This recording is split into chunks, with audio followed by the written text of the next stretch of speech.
Muito bom dia a todas e todos que passam a acompanhar o programa Comunicação ao vivo pelas rádios comunitárias Ferrabras FM de Sapiranga, Rádio Com Pelotas, Rádio Popular de Cruz Alta, Rádio Vanguarda de Caxias, e estreando hoje na nossa programação para o sul de Porto Alegre, Rádio Ipanema Comunitária FM. Muito obrigado pela sintonia de todas e todos, um agradecimento muito especial à equipe técnica que garante que toda esta rede se forme para a audiência do programa Comunicação. Para mim, Alan Camargo, é um orgulho fazer parte de todo esse processo, em nome de todos os técnicos e técnicas envolvidos, agradecer. Bruno Lima Rocha, meu companheiro de bancada todo sábado, às 9 da manhã, aqui no Comunicação. Bruno, parece que cresce. Parece que cresce, né? Lembra disso? Pois é, bom dia Rede, bom dia Caxias, Sapiranga, Cruz Alta, bom dia Zona Sul de Ipanema. A Ipanema Comunitária, Alan, é uma emissora que eu conheci no início do século, é bom falar isso, no início do século. E a gente já fez bastante atividade em conjunto, inclusive na época da Abraço Metropolitana, era uma das 4 emissoras que eram comunitárias de verdade, que estavam na Regional Metropolitana com a gente, inclusive num projeto-lei, realmente não foi à frente, né? Seria fazer uma equivalência para Porto Alegre do FUNPROARTE, uma espécie de Fundo Pró-Comunicação, uma lei municipal que destinasse recursos para a comunicação comunitária. Na época a gente tinha a Ipanema Comunitária, Quilombo FM da Restinga, a Voz do Morro Santana, o Birici FM do IAPI da Zona Norte. Eram as 4 emissoras que estavam trabalhando em conjunto, além de outras que estavam mais alinhadas, eu confesso, a brigar por conseguir antena, conseguir ir para o ar, mas não necessariamente tinha um conceito de rádio comunitária. Muito bem-vindo Ipanema Comunitária, muito bem-vindo à Zona Sul de Porto Alegre, que escapa, ou pelo menos resiste, à especulação imobiliária terrível na região. Ainda mais nos últimos... Com esse prefeito, então, nem se fala, né? O Porto Alegre tem 2 apelidos, Alan. Melniquistão ou Cirelolândia. Melniquistão em função da empresa, né? E a Cirela, que é a fusão com a antiga Goldstein, do velho Goldstein, que garantiu construir o Jardim Europa, ameaçando na Câmara de Vereadores demonstrar quem foi financiado por quem, e a bancada do cimento deitava e rolava. Enfim, Porto Alegre não é demais, tomara que volte a ser. Isso aí. Bruno, eu queria iniciar o nosso programa que hoje vai tratar... nosso convidado é uma das pessoas que discute essa questão da reforma trabalhista, do que foi a reforma trabalhista, das consequências E eu queria iniciar o nosso programa com destaque a uma matéria que está no site do Brasil de Fato hoje. E diz o seguinte, a manchete. Olha, são 9h05 do dia 10 de junho de 2023, Bruno. Tá? Força Tarefa resgata 2 trabalhadores em escravidão contemporânea na região de Porto Alegre. A Força Tarefa feita pelo Ministério Público do Trabalho, Ministério do Trabalho e Emprego, Defensoria Pública da União e Polícia Rodoviária Federal resgatou 2 trabalhadores em condições análogas à escravidão na Grande Porto Alegre. A ação aconteceu entre os dias 29 de maio e 7 de junho e nos municípios de Gravataí, Viamão e Alvorada. O Rio Grande do Sul já soma 305 trabalhadores resgatados este ano, quase o dobro do ano passado, quando foram identificados 156 trabalhadores nessa situação. Bruno, o caso, depois a gente, ao longo do programa, a gente pode até identificar do que se tratava aí, mas, o trabalhador não recebia salário, vivia em alojamento em condições extremamente precárias, dormia num local sujo, insalubre, era obrigado a dormir em uma cama feita com cobertas, o local não tinha energia elétrica, nem instalação sanitária, para o homem urinar e defecar na rua, nos fundos da propriedade. E nessa linha vai, enfim, a gente observa isso como mais uma consequência aí dessa destruição aí dos órgãos de fiscalização, mas muito mais pelo ressurgimento de uma cultura de escravidão no trabalho, onde não se tem nenhum tipo de valorização sobre salário ou condições de trabalho. Tá ali a pessoa, tá ali a tarefa e só precisa de algo para fazer cumprir. E esse algo se tornou o ser humano, o trabalhador, a trabalhadora. Vamos então chamar Ricardo Rugai e nós conseguimos fazer uma discussão aí sobre por que. Vamos só chamar ele primeiro. Deixa eu ver, só um pouquinho, Alan, que tava buscando o bloco. Pera aí. A gente também tem que... Vamos ver. Opa! Bem-vindo, Ricardo, bem-vindo. Bom dia. Bom dia, gente. Obrigado pelo convite. Então, eu vi que ele estava na sala, Bruno, já desde... perfeito. E aí eu disse, não, como é que eu vou deixar o convidado tanto tempo esperando assim, né? Pois é. Não, vamos introduzir o tema e aí, no decorrer do programa, a gente vai esmiuçando essas informações aqui. Ricardo, obrigado por ter aceito o nosso convite e eu queria já deixar aí o desafio da gente tentar compreender por que essas ações de fiscalização vão cada vez mais resultar em informações como esta, né? Degradação total das condições de trabalho. Bom dia. Bom dia, gente. Parabéns aí pelo programa, consegue chegar, né, com uma informação diferenciada aí da mídia tradicional, né?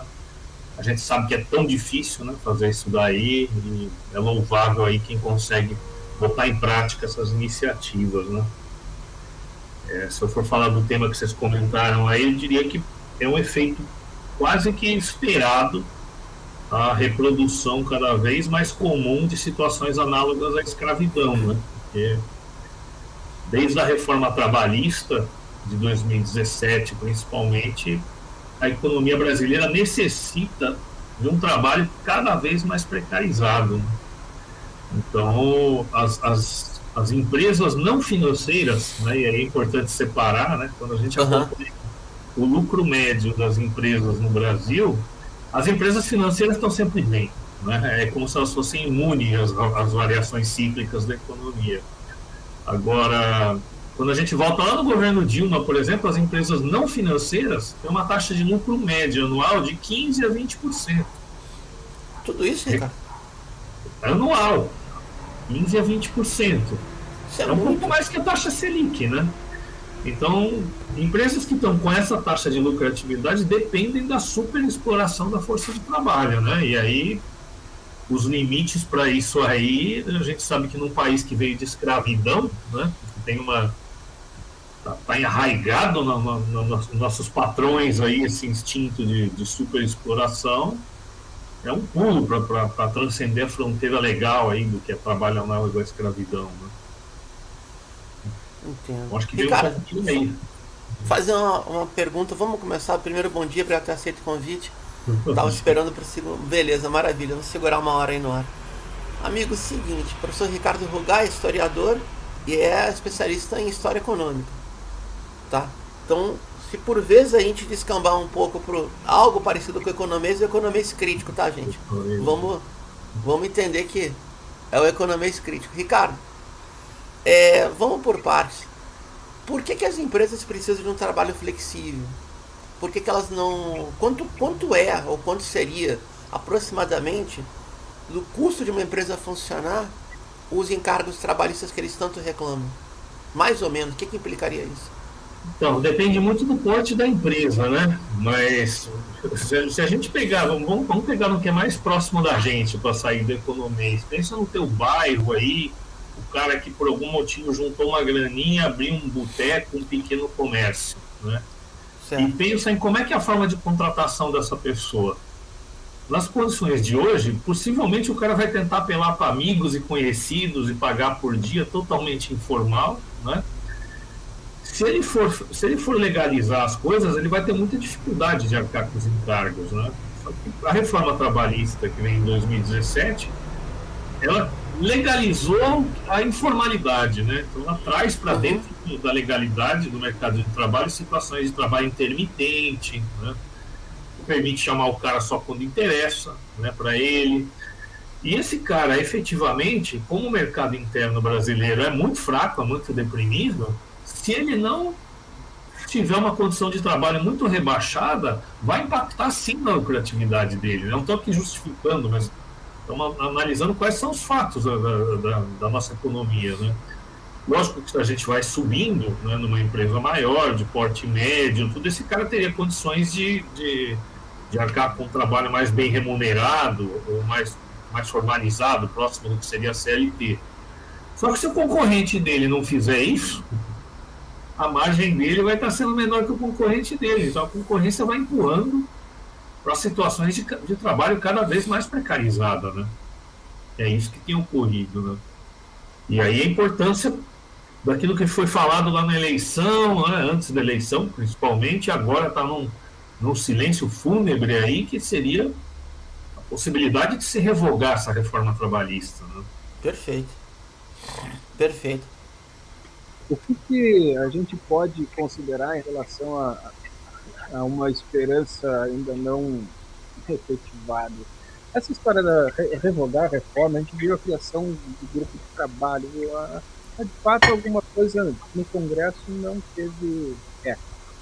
Nada. A conjuntura é muito complicada, né? Não é o Congresso que vai conseguir resolver questões assim. Mas o que a gente tem observado, inclusive, é que burlar o que já é ruim tem sido a prática, né? Essa informação agora é algo que, pior que seja a legislação trabalhista, isso que está sendo mostrado está fora disso ainda, não tem garantia de direito algum, né? E a gente vê esse universo surgindo na cultura das pessoas. Eu queria tentar te questionar exatamente do ponto de vista da narrativa histórica que vem se construindo, porque para aprovar a reforma trabalhista era essa a discussão, né? De que, bom, precisa flexibilizar as relações para que ambos possam ter aí condições de se desenvolver, tanto os trabalhadores quanto os patrões ganharem mais e tal. A gente só viu patrões ganharem mais, né? Se for pegar dados da pandemia, nós observamos que algumas empresas lucraram muito, foi algo extraordinário, né, do ponto de vista do lucro que houveram, né, em determinadas empresas aí do Brasil e fora do Brasil. Muitas delas calcadas nessa subcondição de trabalho que é a do entregador, sem formalidade, né, teve, inclusive, de forma temporária, aquelas pessoas que coletavam material biológico para exames foram contratadas, né, por MEI, por entregador de documento, isso, aquilo, né? Então, tudo isso a gente viu como consequência aí dessa narrativa de que ia ser bom para todo mundo. Não foi, isso está comprovado, não foi. Ao longo da história, a gente também observa, né, professor, que cada vez que o trabalho ele é regulamentado, o Brasil tende a um crescimento econômico. Toda vez que se formaliza o trabalho, regulamenta o trabalho, o país começa a crescer porque o fundo de garantia funciona, porque a previdência funciona, né? E aí, de uma hora para outra, esses mesmos fenômenos de ruptura, né, da ordem normal das coisas, que vem com uma reforma trabalhista, mostram os gráficos caindo, né? Desindustrialização, precarização, falta de poupança interna. Isso é, de fato, comprovável já ao longo da nossa história? Sim, sim. Porque a ideia de precarizar a força de trabalho, de ver o trabalhador apenas como custo, né? Ele é como se fosse uma máquina, uma peça que você tem que pagar barato, porque ele não é um ser humano que consome. Então já está aí uma carga de desumanidade nesse conceito, que tem a ver com o trabalho escravo. E o trabalho escravo tem a ver com uma economia que trabalha unicamente para vender para fora. Então aqui ninguém precisa ganhar dinheiro, você vai vender para fora. Então basicamente esse modelo é associado ao agro, né? E aí a gente vê uma contradição com uma parte da nossa chamada pequena burguesia, né? Os pequenos comerciantes, as empresas que vendem aqui para o mercado interno, também dançam nessa daí, né? Porque se imediatamente parece que ele economiza um custo com o trabalhador dele, o consumidor dele também desaparece, né? Então o país experimenta uma queda de renda. Se a gente pegar, eu levantei alguns números aí antes do programa, né? A renda média real do trabalho no Brasil, no começo do governo Bolsonaro, era de R$ 3.715. Hoje, nós estamos com 2.880, né? É uma queda de 1/3 nessa renda, né? O desemprego, como você comentou agora, né, a promessa da reforma trabalhista é, olha, turma, com tantos direitos assim não dá para ter emprego para todo mundo. Nós realmente, infelizmente, precisamos quebrar um pouco os direitos para caber mais gente. E o desemprego não baixou, né? Não baixou. O último dado trimestral agora, isso vai bater na popularidade do governo Lula de alguma forma, né? O desemprego já deu uma subida. E aí, com todos, né, quando a gente pega a taxa de desemprego, né, gente, é um escândalo, a malabarismo estatístico que eles fazem para reduzir essa taxa. Porque aí não entra, por exemplo, né, o tal do desalentado. Né? Então, se o cara respondeu, não, você procurou emprego nas últimas semanas? Não, então você não faz parte da população ocupável, você está fora da estatística. Normalmente é 1/3 do número de desempregados. Né? Então, você pega o subemprego, por exemplo... E com foco, professor, se eu não me engano, nas mulheres, né? Com certeza. São mais penalizadas nessa condição aí. Não, a dona de casa nem entra, a dona de casa que trabalha em casa, ela nem entra na categoria população ocupada, né? Então ela não é nem desempregada nem empregada, né? O cara que é subempregado, informal, trabalha poucas horas, ele entra como ocupado, como empregado. Então, uma estimativa aproximada, a taxa de desemprego real na população normalmente é o dobro da taxa de desemprego, né, oficial do IBGE. Nós estamos falando de uma massa de gente muito maior, né, que tá desempregada. Então, assim, a tendência da nossa economia ao voltar a ser agro, ao voltar os setores dominantes, seriam os bancos, quem ganha dinheiro com renda, com rentismo, né, os juros que cobram da economia inteira, e de quem exporta, é encarar a força de trabalho como mera engrenagem da produção que você tem que reduzir custo. E aí, se passar um pouco da fronteira que é considerada escravidão, e eles conseguirem esconder, tá tudo bem. O problema para eles é só quando aparece na mídia, né? Não há um problema moral, ético, exceto a queimação da imagem das empresas, né? Que fazem essa prática, né? Agora, se for falar do Congresso aí, vai o Congresso, da tal correlação de forças, aí Vamos mais à frente. Ricardo, só uma pergunta complementar aqui. Quando a gente vê a estatística do nível de ocupação no Brasil, me impressiona outro malabarismo, que é considerar emprego ocupação informal. Sim. A taxa de ocupação da informalidade. Sim. Eu não acompanho estatística, além de consumir notícia. Mas até onde eu sei, esse método deve ter mudado. Porque a taxa de informalidade não entrava com emprego regular. E também tem outro malabarismo, vê se eu não estou equivocado. considerando a informalidade como ocupação, se numa semana de um mês de 4 semanas ou num mês de 30 dias, já que infelizmente no Brasil a informalidade não tem direito a descanso, a pessoa trabalhou uma semana, ela é considerada empregada também. Então tem esse outro malabarismo. Sim. Tanto que o conceito agora não é mais emprego e desemprego, né? A gente ainda fala isso por hábito, a própria imprensa, quando traduz as pesquisas do IBGE, fala nisso, mas por IBGE eles já dividem um grande contingente de ocupados e desocupados. Perfeito. Né? E é porque aí cabe o formal, cabe o CLT, o servidor, cabe o MEI, o PJ, todo mundo entra como ocupado aí, né? Todo mundo entra como ocupado. Trabalhou um pouco, é ocupado. Não procurou emprego algumas semanas, você nem faz parte desse contingente e reduz a estatística de desempregado, né? Então é no mínimo o dobro que a gente está falando. E a gente vê isso nas ruas, né, gente? Tudo bem que o empírico às vezes é regionalizado, mas você circulando nas ruas, você vê a quantidade de gente que está na pindaíba, né? Perfeito. Só para situar, Alan. Oi, Alan, só para situar. Eu queria dar um bom dia para o Daltro Sodré. O Daltro foi por muito tempo, não sei se ainda segue sendo, diretor do Sindicato das Trabalhadoras e Trabalhadores nas Indústrias da Alimentação de Pelotas. O Sindicato da Alimentação de Pelotas está na nossa audiência.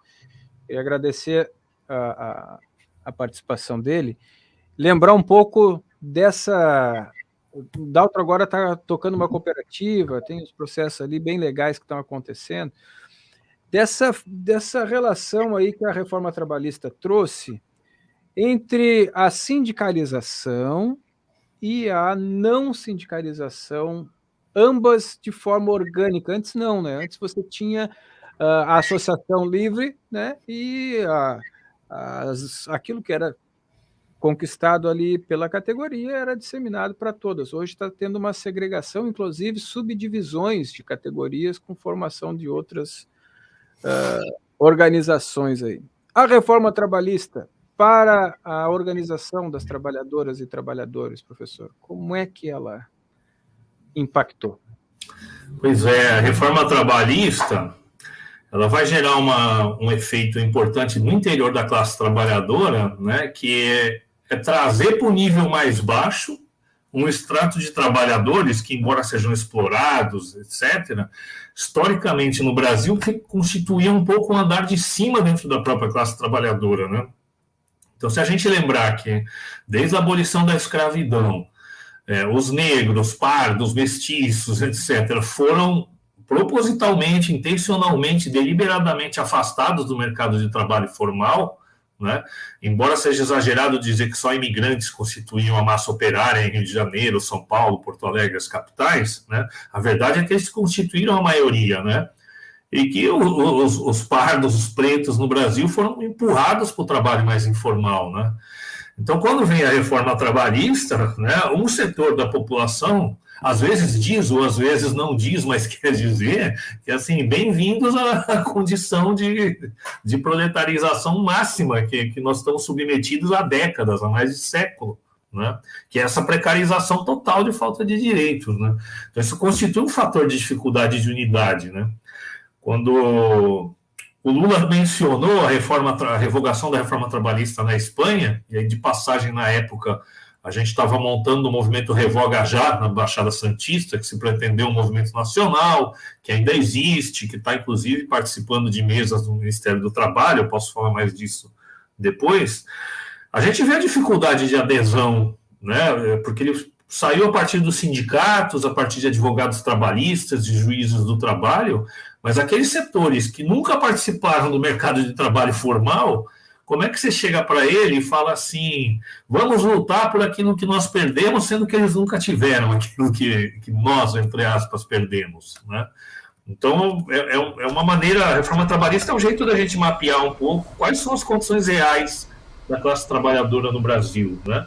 A gente tem, se eu não me engano, 37 milhões de trabalhadores com carteira assinada no Brasil. Entre 98 milhões de ocupados. Né? Então, esse é o índice, né? O informal ultrapassou de longe o formal no Brasil aí, desde a reforma trabalhista. Essa virada aconteceu num prazo muito curto, né? Então, o impacto foi violento, e aí tem novas categorias, né, como os entregadores, os motoboys, que estão abraçando uma massa gigantesca da juventude, como o telemarketing já foi outrora, antes dos robôs aí, né, que nos atendem hoje em dia.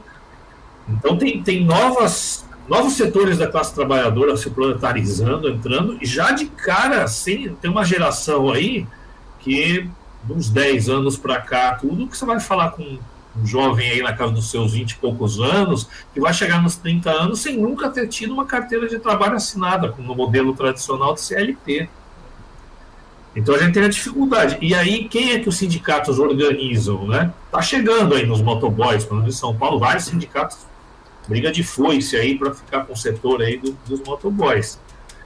Mas, em geral, os sindicatos estão com aqueles setores mais organizados, mais estáveis. E aí, se a gente for lembrar, lá em 2017, né, teve uma greve geral importante no Brasil, né? Às vezes até subvalorizada pelo potencial que ela teve, mas teve uma e estava marcada uma segunda, não sei se vocês lembram, alguns para algum tempo depois, entre uma e outra, e a primeira foi forte, teve adesão até das centrais, entre aspas, mais pelegas aí, que normalmente não aderem, né, foram para a rua e pararam também, travaram as cidades e tudo.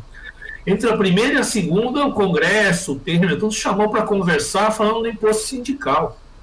E o simples aceno de tirar a questão do imposto sindical bastou para uma parte significativa dessas centrais desmobilizarem para a segunda manifestação, para o segundo dia de greve.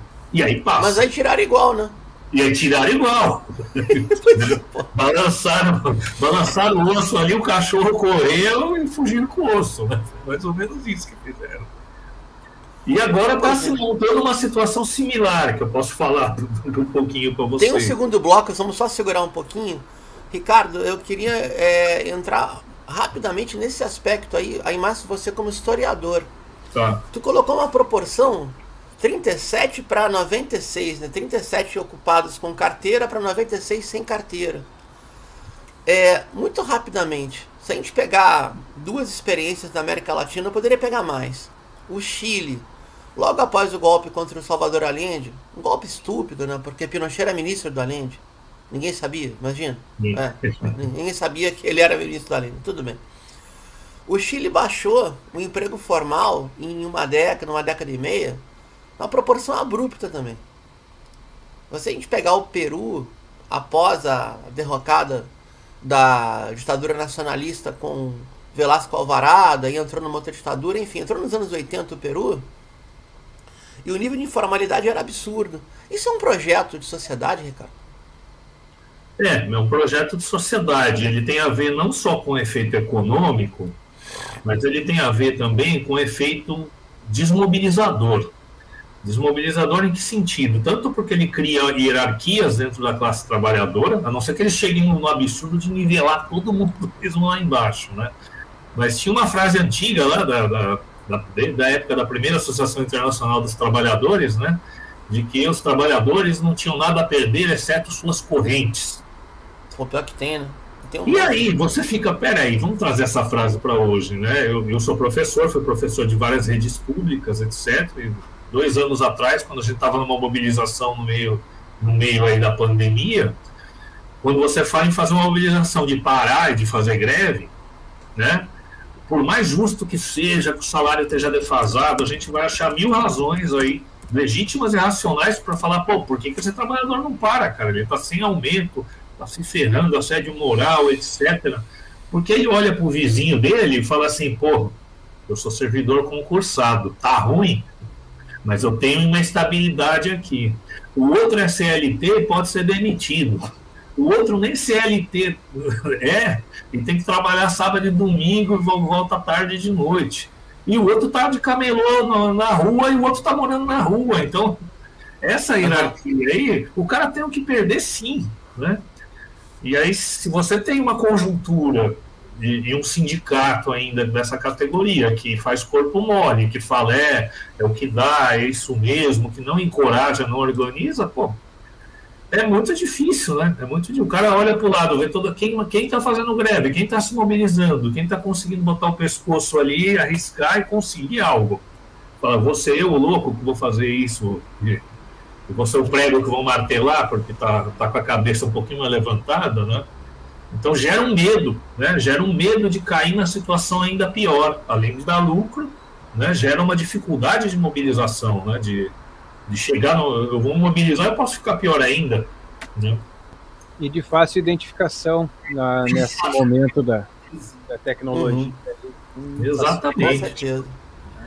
A gente sabe da dificuldade que as pessoas têm já no seu cotidiano, imagina se desprenderem de seu tempo para cuidar das questões coletivas numa sociedade capitalista, né, de alicerce individualista, jamais isso vai ser possível.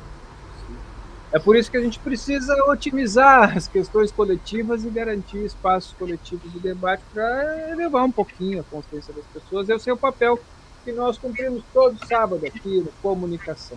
Nós vamos para um rápido intervalo, voltamos em seguida no próximo bloco. Tem um monte de coisa para a gente conversar aqui ainda.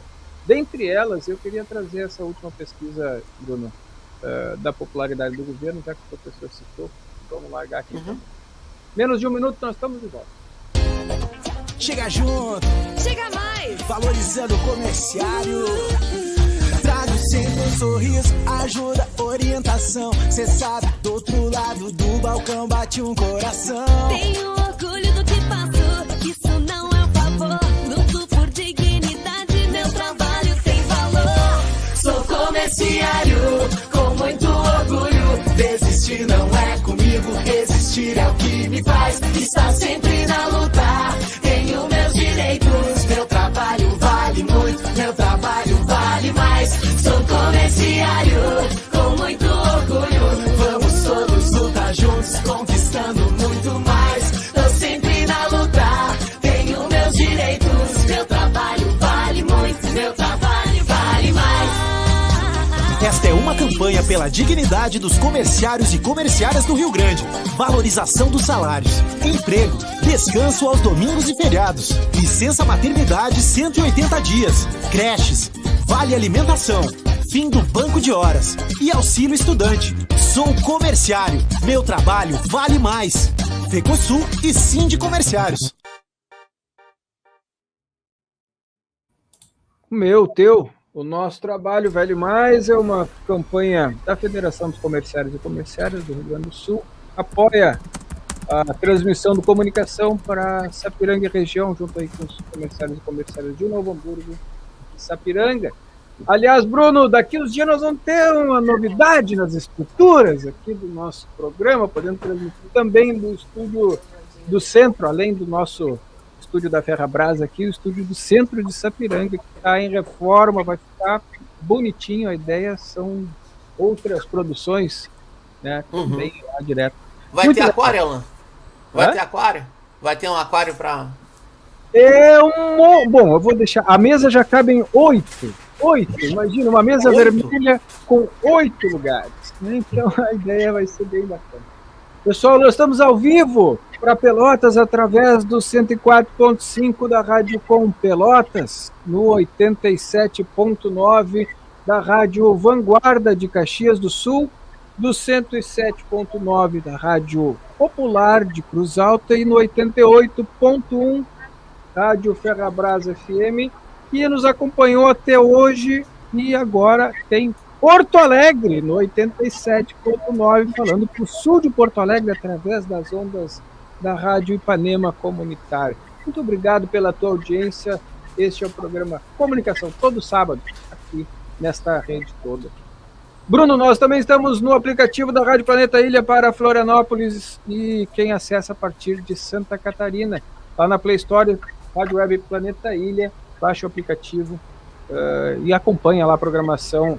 Planeta Ilha é uma questão de bom senso. A vinheta lá da rádio, é isso aí. Retomando então o nosso segundo bloco do Comunicação, nós conversamos com o professor Ricardo Rugai, historiador. Estávamos falando até então sobre um pouco do que foi o impacto da reforma trabalhista, que está sendo, né, e a gente iniciou o programa, inclusive, com a informação de mais um resgate, 2 trabalhadores em situação análoga à escravidão, de ontem, numa força-tarefa do Ministério Público do Trabalho e Ministério do Trabalho, Polícia Rodoviária Federal. E aí eu queria pegar essa deixa e perguntar. Nós observamos lá no governo Temer, governo Bolsonaro, que esses mecanismos de fiscalização seriam desestruturados. Então foi que o Ministério do Trabalho e Emprego deixou de existir. Virou uma secretaria junto ao superministério do Guedes, até para rir, superministério do Guedes, que fez o lembou todo o processo aí, e nós tivemos o quase fim da fiscalização em relação a essas questões aí ligadas ao mundo do trabalho. Não só nessa, mas a gente viu no meio ambiente isso também, mas nosso tema hoje é esse. Eu queria te perguntar, a volta de uma política de fiscalização vai nos revelar uma série de coisas. O que vem pela frente aí, a gente que já observa esses fenômenos? Então, eu diria assim, que lógico, imagino que o funcionário público desses ministérios, né, dessas secretarias, se sente agora mais à vontade para fazer o seu dever, o seu trabalho, né, porque a gente tem inúmeros relatos de coação, de punição, para quem simplesmente fazia seu trabalho, seja no IBAMA, né, seja no Ministério do Trabalho, seja na Receita Federal, né, como a gente vê aí com as fiscalizações aí das joias, por exemplo, né, imagina as pressões internas ali que não rolaram. Agora, me preocupa porque o tal do arcabouço fiscal, aí, o novo teto de gastos, né, limita de maneira draconiana, terrível, o concurso público, né, a ampliação de estrutura para que essa turma trabalhe. Né? Então nós vamos ter, acho que basicamente quem já está no governo, quem já é servidor público dessas áreas fazendo o seu trabalho.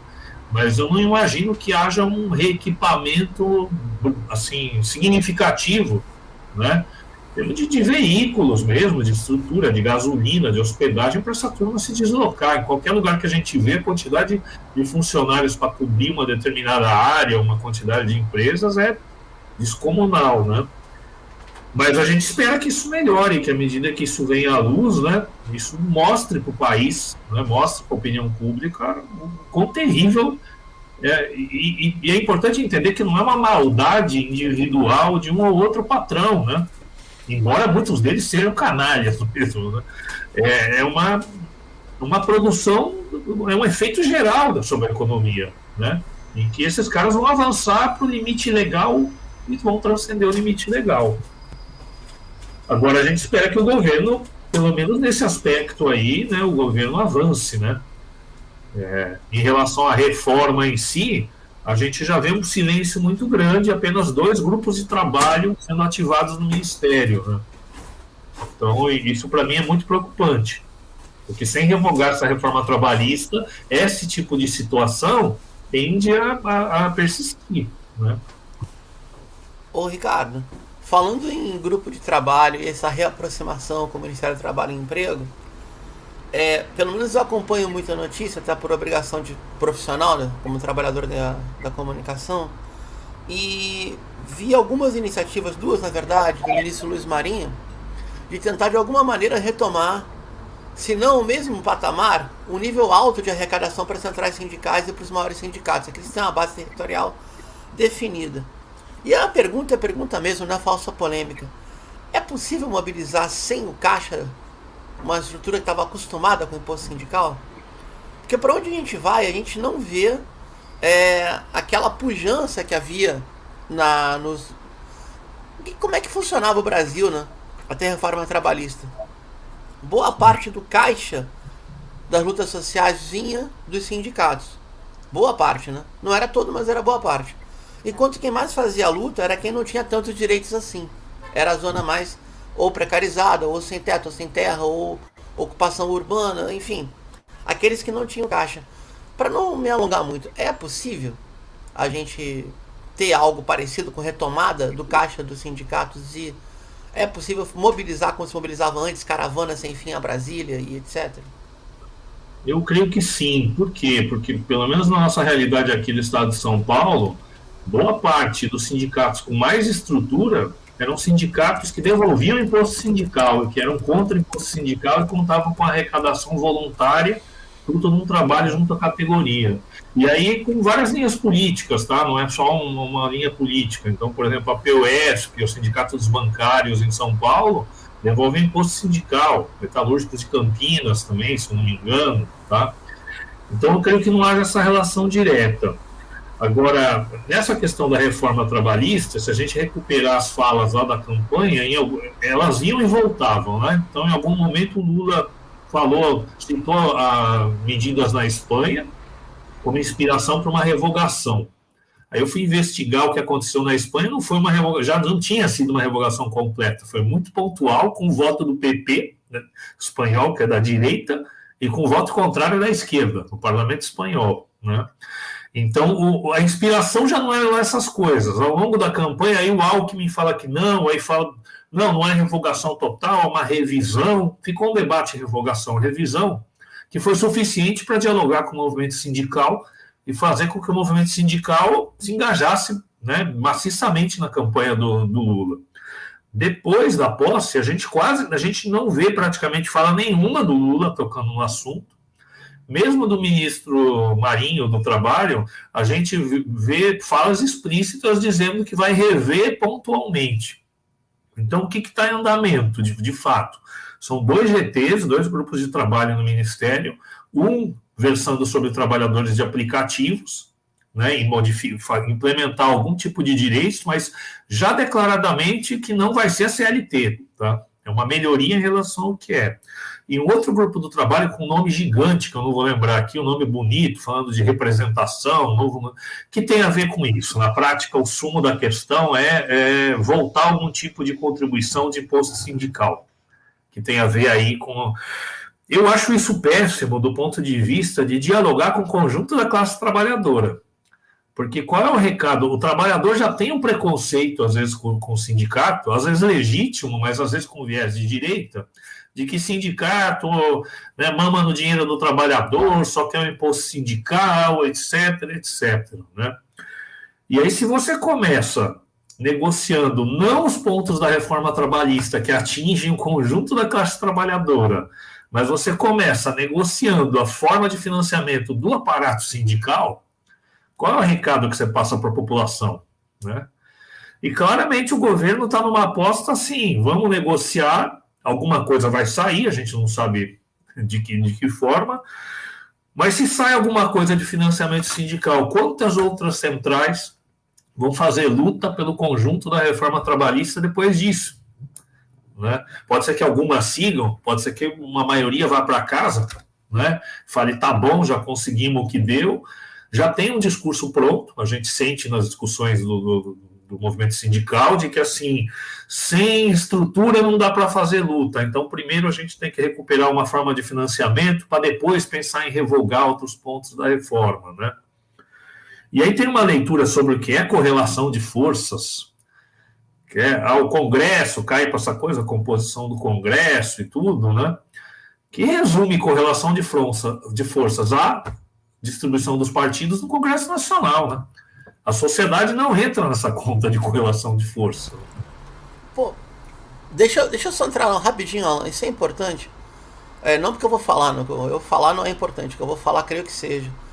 Alan, a gente está falando para basicamente a semente da luta dos anos 80 no Brasil, correto? As emissoras comunitárias vêm daí. Se a gente pegar a presença da esquerda na Constituinte como representação política, ela foi minúscula. E a Constituição de 88 é uma Constituição que, comparada com todas as demais do Brasil, ela é plena de direitos. Qual foi a mágica?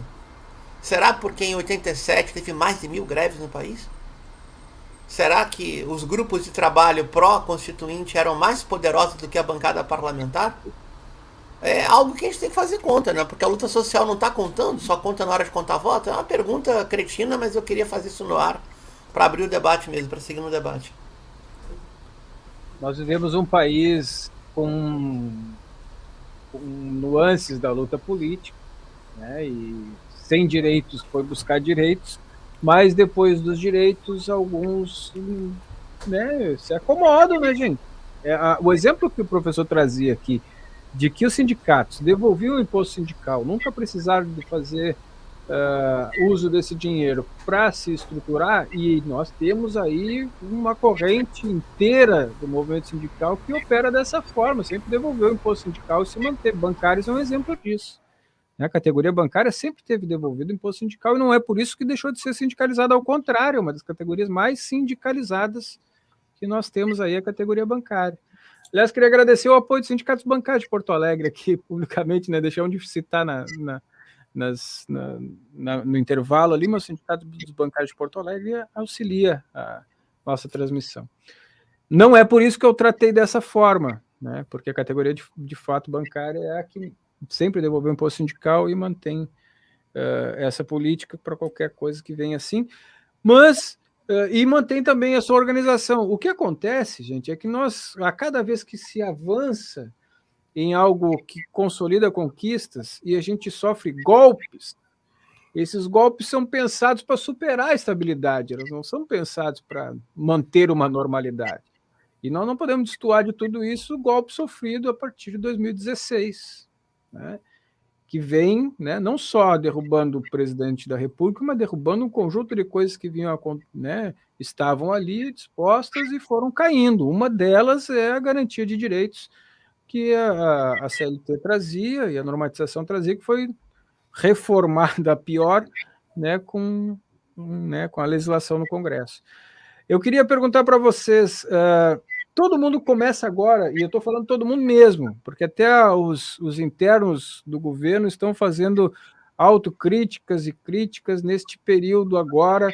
Eu queria saber por que a popularidade do governo, com tantas ações já anunciadas positivas em relação à economia, ela teve uma queda.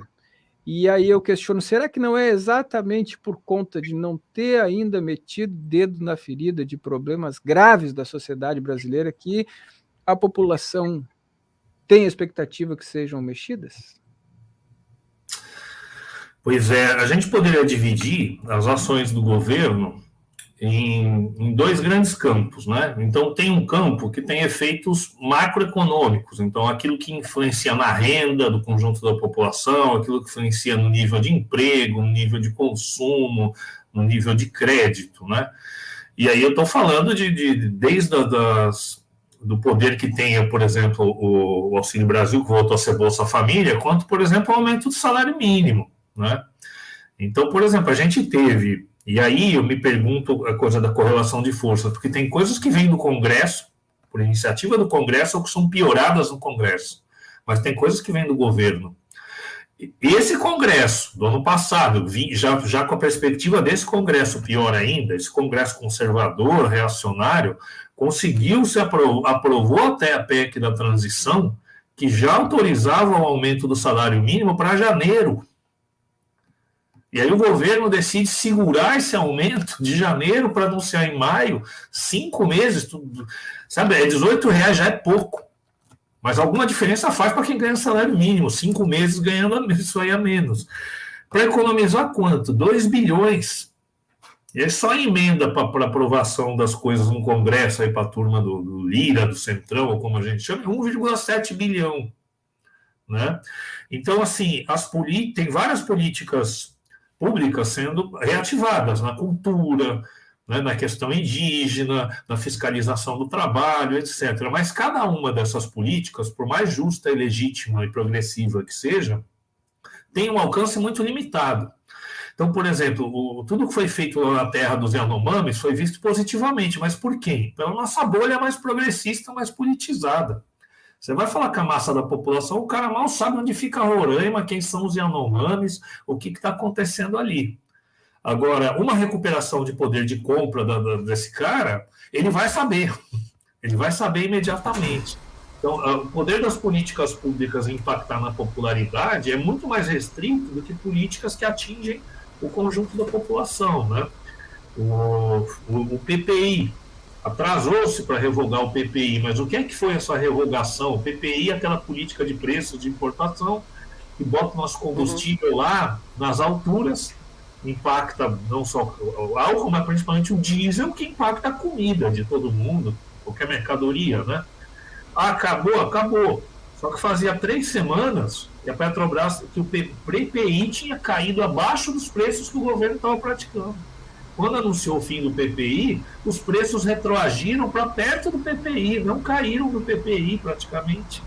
O diesel ainda está acima do PPI, por exemplo. Então, esse tipo de política, você pega a população que votou, né? E às vezes o pessoal preconceituosamente falando da população, a população só vota por interesse, etc. Pô, que bom, que a população lê da seguinte forma, né? A sociedade está ruim, a economia está ruim, em última instância a culpa é do presidente. Então, eu vou mudar o presidente. Estava ruim com o Lula, com o Dilma, nós vamos votar no Bolsonaro, está ruim com o Bolsonaro, nós vamos votar no Lula. Então tem uma massa fiel aí de 1/3 para cada lado nessa polarização, mas tem um meio de campo aí que vai para um lado ou para o outro, de acordo com a situação.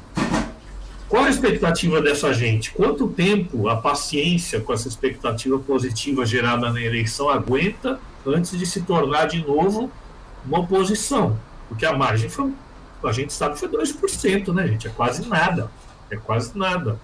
Então, está melhorando o emprego? Está melhorando o salário? Está melhorando a renda? Está melhorando o crédito? O que é que está acontecendo de bom na minha vida de fato, né? E os sinais são contraditórios e lentos, né? Então teve um pequeno aumento aí da impopularidade do Lula, que deve ligar um sinal vermelho no governo, né? Então eu vejo um pouco por aí, né? Eu vejo um pouco, não se está mexendo naquilo que teria o poder de dinamizar a economia brasileira, né? E isso tende a cobrar um preço, né? Ou se está mexendo de forma muito tímida, né? Eu vejo por aí. O que seria, por exemplo, a pergunta, né? Medidas, ou quais medidas poderiam ser tomadas diante dessa regra do Banco Central? Eu estou fazendo pergunta que a gente está como jornalista, não como militante, sim. porque a regra do Banco Central, ela implica, por exemplo, sei lá, uma chantagem do agiota, né? O agiota controla, destina uma parcela importante do gasto público para garantir a renda do agiota, encastelada na parede de Estado. Poderia aumentar o salário mínimo, sei lá, o dobro, R$36, não R$18? Teria margem para isso? Eu creio que sim, mas eu queria te ouvir. Tá. Teria margem para aumentar? Por exemplo, eu vi que o ministro Carlos Lupe, do PDT, da Previdência, essa notícia que correu solta lá, liberou um cartão virtual para quem está no INSS. Então seria uma forma indireta de colocar uma massa de capital para aumentar o plano de consumo. Ao mesmo tempo, a inadimplência das famílias e dos adultos está batendo 60%. Quem não conhece ninguém que tenha uma dívida ou duas, seja de tributo, seja com empresa? Essa conta não fecha. Tem várias famílias, mas não fecha. Várias famílias dependendo do consignado do velho da família lá, que tem uma aposentadoria estável, ou do funcionário público que consegue um consignado aí com alguma margem melhor, né? O Lupe tentou diminuir um pouquinho os juros do consignado dos aposentados, os bancos reagiram com uma ferocidade, né? E o governo voltou atrás e deu um passa fora no Lupe lá, passou uma vergonha tremenda, né? Para pegar o Banco Central, por exemplo, o governo não pode tirar o Campos Neto. Não pode, tem aquele mandato lá de 2 anos. Mas tem coisas que o governo podia ter feito. Por exemplo, quem define a taxa de juros diz que responde à inflação. Eu não vou nem questionar, porque eu acho que isso improcedente é outro assunto. Mas quem define a meta de inflação? Não é o Banco Central, é o Conselho Monetário Nacional, que é composto pelo Campos Neto, a Simone Tebet e o Haddad. Em tese, é 2-1 para o governo. O governo mexeu na meta de inflação? Não. O governo vai ter 4 indicações para a diretoria do Banco Central. O primeiro cara que foi indicado para o Banco Central, o Galípolo, que era o número 2 do Haddad, o Haddad diz que foi uma sugestão do Campos Neto. E o banco que ele presidia, foi o arquiteto de uma privatização da área da UERJ, no Rio de Janeiro, da FRJ, que vai beneficiar o Grupo Lehman. Então, assim, na hora de você botar alguém para fazer um contraponto a essa linha ultraliberal lá, você podia botar, com todos os senões que eu possa ter, um André Lara Rezende, ou alguém mais keynesiano aí, mas não, bota alguém de uma estirpe mais liberal, né? O Lula poderia mandar para o Senado, vamos subir um degrau aqui, sabendo que ia perder, porque política a gente não faz só para ganhar no Congresso. E aí acho que é o erro dessa conta de correlação. O governo não podia mandar lá, pega a lei e fala quais são as atribuições do presidente do Banco Central. Controlar a inflação. Durante o mandato dele, a inflação passou da meta o tempo todo. Garantir emprego. Não garantiu emprego. Estabilidade da moeda. Dólar disparou. Eu falo, meu amigo, você foi posto lá para cumprir 3 metas, você não está cumprindo nenhuma. Só que o Lula, para isso, teria que ter uma disposição que a gente sabe que é difícil de ter pela trajetória dele, que é vamos para a cadeia nacional discutir o que é Banco Central, o que é juros, o impacto na vida, para tirar do economês, para tirar da nossa bolha. O Bolsonaro não fazia live lá, cara, toda semana. Então, o governo acho que falha nessa comunicação direta com a população, né? Porque se o jogo ficar dentro do Congresso, não é nem correlação de força, é matemática, né? E assim, né, gente?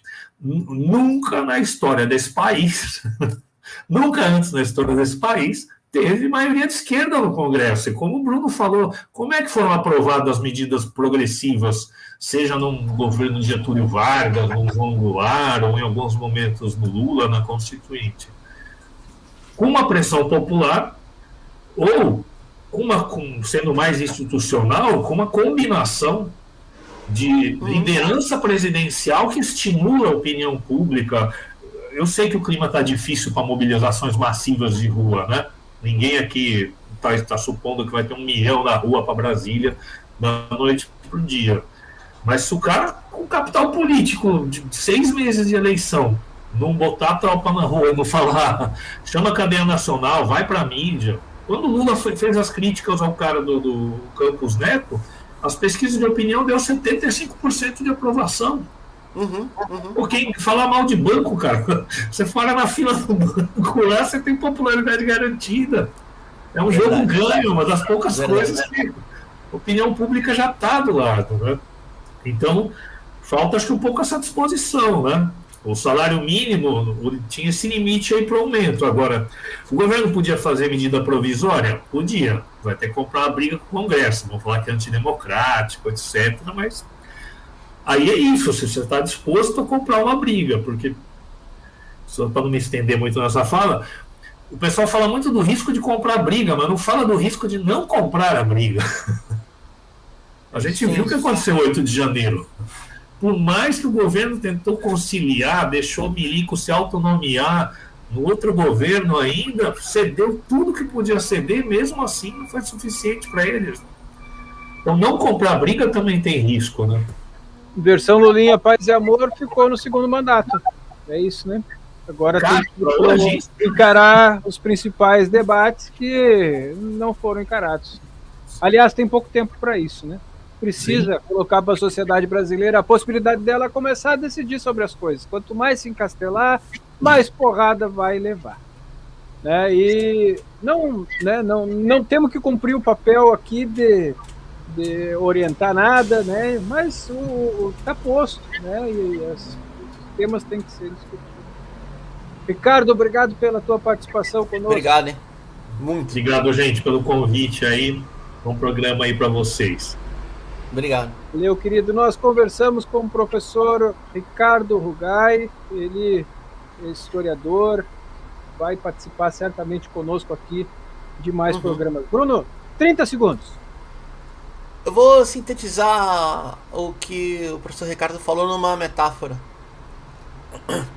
Vicente Feola e Mané Garrincha. Vicente Feola, técnico da seleção brasileira, explicou tudo que a antiga União Soviética ia fazer em campo e como o Brasil ia jogar.